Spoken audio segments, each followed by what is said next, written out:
Hello दोस्तों, स्वागत है आपका अपने यूट्यूब चैनल प्रतिमाज़ यूनिक डायरी में। दोस्तों, इस वीडियो में हम आपको 3 उपाय बताने वाले हैं जो कि आपको प्रदोष काल में करने हैं। ये उपाय प्रदोष के दिन ज़रूर करने चाहिए और इस बार अधिक मास में रविवार को दिन आपका प्रदोष प्राप्त हो रहा है। प्रदोष काल शाम के समय मिलेगा। रवि प्रदोष का निर्माण हो रहा है। 3 योग बन रहे हैं, रवि योग और सर्वार्थ सिद्धि योग और इसके साथ साथ इंद्र योग। 3 बहुत ही अच्छे योग आपको इस दिन मिल रहे हैं अपने ये उपाय करने के लिए। अगर आपके घर में कर्ज की समस्या है, व्यापार में वृद्धि नहीं हो रही है, घाटा लगातार हो रहा है और इसके साथ साथ धन का आगमन भी नहीं हो रहा है, बच्चे बहुत तनाव में हैं या घर में बहुत तनाव की स्थिति है, बहुत परेशान है, मानसिक तनाव है, इस तरह की समस्या अगर उत्पन्न हो रही है, चिड़चिड़े हो रहे हैं लोग, तो आप ये तीनों उपाय अपने हिसाब से कर सकते हैं, जो भी आपको सही लगे वो उपाय। आइए जानते हैं हम अपने पहले उपाय के बारे में बात करते हैं। अगर आपको व्यापार में बिजनेस में घाटा हो रहा है, बात बन नहीं रही है या फिर कुछ ना कुछ कर्ज की समस्या आ रही है, तो आप ये उपाय करिएगा। ध्यान दीजिएगा, ये उपाय आपको प्रदोष काल अर्थात शाम के समय पे करना है। 7 बजे के बाद, 7 से 9 के बीच आपको ये उपाय करना है। रविवार के दिन प्रदोष पड़ रहा है, उस दिन करिएगा शाम के समय में। इसके लिए आपको सामान जो चाहिए वो है 3 बेलपत्र लीजिएगा, जो कहीं से भी कटी पटी ना हो, शुद्ध हो, जुल लीजिए। अगर आपको बेलपत्र नहीं मिलती है तो शिवलिंग के जो ऊपर बेलपत्र चढ़ी रहती है उसमें से 3 बेलपत्र ले लीजिएगा अच्छे से धो करके, ठीक है। 3 बेलपत्र और जल लेकर के आप पहुंच जाइएगा शिव मंदिर में शाम के समय प्रदोष काल में, ठीक है। आपको जो भी पूजा करनी है, दूध चढ़ाना है, जल चढ़ाना है, आप अपनी पूजा कर लीजिए, लेकिन ये एक उपाय आप छोटा सा ज़रूर करिएगा। आपको क्या करना है, सबसे पहले तो 1 बेलपत्र आपको माता अशोक सुंदरी के स्थान पर रख देना है। मैंने स्क्रीन पे मार्क किया हुआ है कौन सा स्थान है, वहाँ पर आपको माता अशोक सुंदरी के स्थान पर रख देना है, ठीक है। 1 बेलपत्र। अब आपको दूसरा बेलपत्र क्या करना है, श्री शिवाय नमस्तुभ्यम करते हुए आपको शिवलिंग के ऊपर दूसरा बेलपत्र रख देना है। आप जो भी बेलपत्र रख रहे हैं उस पर हाथ रखकर अपनी मनोकामना भी कहते जाना है आपको, ठीक है। अब 1 लोटा जल आप शिवलिंग के ऊपर चढ़ा दीजिए। तीसरा बेलपत्र आपको क्या करना है, जो जलाधारी है, जहाँ से शिवलिंग के नीचे से जल गिरता है नीचे की तरफ, आपको वहाँ पे उस बेलपत्र को, डंडी को छुआ देना है, ठीक है। नीचे की तरफ जहाँ से जल गिरता है वहाँ पर आपको बेलपत्र को छुआ देना है और वही उसी बेलपत्र को ले करके आप पहुँच जाइए बेल के पेड़ के नीचे। अगर मंदिर में ही है या कहीं बाहर जाना पड़ता है, घर में गमले में लगा रखा है, तो भी आप वहाँ वो उपाय कर सकते हैं।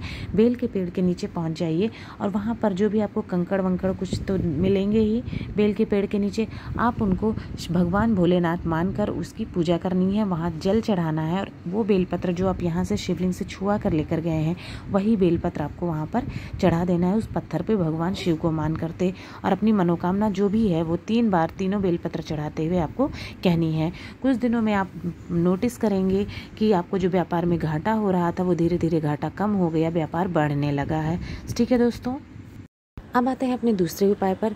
दूसरे उपाय में अगर कर्ज की समस्या बहुत बढ़ चुकी है, ना चाहते हुए भी कर्ज लेना ही पड़ जाता है, कुछ ना कुछ उसके पैसे कैसे निकल जाते हैं हाथ से कुछ पता नहीं चलता है, तो आपको ये उपाय करना है।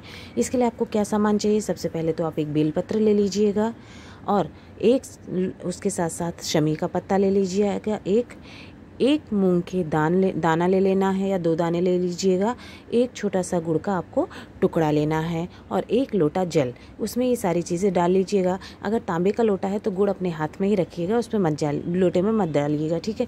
ये 4 चीज़ें आपने ले ली। क्या 1 गुड़ का टुकड़ा हो गया है, 1 बेलपत्र, 1 शमी पत्र और मूंग का 1 दाना ले लीजिएगा और 1 लोटा जल लेकर के पहुंच जाइए शिवलिंग के पास शिव मंदिर में। वहां पर आपको क्या करना है, शिवलिंग के ऊपर आपको ये सारी चीज़ें अर्पित कर देनी है, चढ़ा देनी है। किस नाम से आपको चढ़ाना है, श्री शिवाय नमस्तुभ्यम कहते हुए श्री सुरेश्वर महादेव के नाम से। कौन से नाम से, सुरेश्वर महादेव के नाम से आपको ये जल वहाँ पर चढ़ा देना है, ठीक है। बहुत ही आसान उपाय है। ये सारी चीज़ें आपको अपने लोटे में डालकर बस भगवान को चढ़ा देनी है शिवलिंग के ऊपर, ठीक है। और जो भी आपकी मनोकामना है, कर्जा की समस्या है, जो भी चीज़ें हैं, दिक्कत हो रही है, वो आप महादेव के सामने अपनी प्रकट कर दीजिए। कुछ ही दिनों में आप महसूस करेंगे, बहुत ही लाभकारी उपाय है कि आपका ये कर्जा कम होना शुरू हो जाएगा, व्यापार में लाभ होना शुरू हो जाएगा, साथ ही साथ धन को जो रुकना शुरू हो जाएगा, जो कि रुकता नहीं है आपके घर में। स्थितियाँ ऐसी हो जाती है कि आपको लेना ही पड़ता है, तो वो समस्या खत्म होगी। ये उपाय भी आपको प्रदोष काल अर्थात शाम के समय ही करना है, ये इस बात का ध्यान रखिएगा। कभी भी करिएगा लेकिन शाम के समय करेंगे तो इसका लाभ अधिक होता है। ठीक है, ये हो गया दोस्तों हमारा दूसरा बहुत आसान उपाय। अब आते हैं अपने तीसरे उपाय की तरफ। ये उपाय करना है अगर घर में आर्थिक समस्या पहली बात तो चल रही है। दूसरा है कि कोई ना कोई हमेशा परेशान रहता है, बीमार या तो रहता है या मानसिक तनाव में रहता है। आप ही मानसिक तनाव में हैं, घर का कोई सदस्य टेंशन में है, बच्चे पढ़ाई का बोझ बहुत ज़्यादा ले रहे हैं, काम का तनाव है, नौकरी नहीं लग रही है वो तनाव है, इस तरह से कुछ भी बीमारियां हैं, जो भी इस तरह की समस्याएं हैं, घर में नकारात्मक माहौल बना हुआ है अजीब सा, तो आपको ये उपाय करना है। ठीक है दोस्तों, इसके लिए क्या करिएगा, आप लाल चंदन ले लीजिएगा, बाज़ार में मिल जाता है लाल चंदन। क्योंकि रविवार के दिन प्रदोष पड़ रहा है तो ये चीज़ें जो होती है, गुड़ हो गया, लाल चंदन हो गया, ये सब सूर्य भगवान से संबंधित होती हैं और सूर्य भगवान का संबंधित तेज से होता है, जो आपकी बुद्धि में भी तीव्र तेज लेकर के आता है, एक तरह से सकारात्मकता का संदेश देता है। तो आप ले लिया थोड़ा सा लाल चंदन आपको ले लेना है और साथ साथ में कमल गट्टा ले लेना है। एक कमल गट्टा ले लीजिएगा और एक लोटा जल ले लीजिए। जल के लोटे में आपने कमल गट्टा डाल दिया और लाल चंदन लेकर के पहुंच जाइए शिव मंदिर में। वहाँ पर शिवलिंग के ये उपाय दोस्तों आप कभी भी कर सकते हैं, दिन के किसी भी समय में, ज़रूरी नहीं है शाम को प्रदोष काल में ही करें, कभी भी आप ये उपाय कर सकते हैं। शिव मंदिर में जाने के बाद आपको क्या करना है, जो माता अशोक सुंदरी का स्थान होता है दोस्तों, बीच का शिवलिंग का जो नीचे बीच का स्थान होता है वो माता अशोक सुंदरी का होता है। वहाँ पर आपको जो लाल चंदन लेकर गए हैं उसका लेप बनाना है। ठीक है, वो लेप अच्छे से वहाँ पर आपको लगा देना है। सबसे पहले ये काम करिएगा। इसके बाद आप जो जल लेकर के गए हैं और उसमें आपने कमल गट्टा डाला हुआ है, उसको क्या करिएगा, आप उस कमल गट्टे सहित आप उस जल को शिवलिंग, भगवान के शिवलिंग के ऊपर आपको चढ़ाना है। श्री शिवाय नमस्तुभ्यम कहते हुए उस जल को चढ़ा देना है।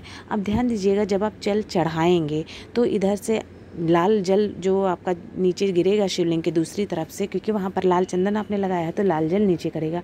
तो आपको क्या करना है, अपने हाथों से कोशिश करनी है, थोड़ा सा जल अपने हाथों में रोक लीजिए। वो रोकने के बाद आपको क्या करना है, उस जल को अपनी आँखों में लगाना है, अपने कंठ पे लगाना है, अपने मस्तक पर लगाना है। तीनों जगह आप उस जल को लगा लीजिएगा। इससे क्या होता है, आपका मन शुद्ध होता है, आपकी जो भी समस्या होगी, जो भी परेशानी होगी वो दूर होती है। आपको अपनी मनोकामना आँख में लगाने के बाद जल को कह देनी है, आपका मन भी शुद्ध होगा और साथ साथ में जो भी आपके मन में तनाव है, जो भी समस्या है, वो इस जल से दूर हो जाएगी। दोस्तों बहुत ही आसान सा उपाय है, बहुत कम सामान के साथ ये करना है, कभी भी आप इस उपाय को कर सकते हैं, इस तीसरे उपाय को। ठीक है दोस्तों, अगर आपको ये तीनों उपाय, तीनों जानकारी पसंद आई हो तो वीडियो को लाइक, शेयर और सब्सक्राइब ज़रूर करें। आप सभी पर भगवान भोलेनाथ की कृपा सदैव बनी रहे, आपकी सभी मनोकामनाएं पूर्ण हो। श्री शिवाय नमस्तुभ्यम।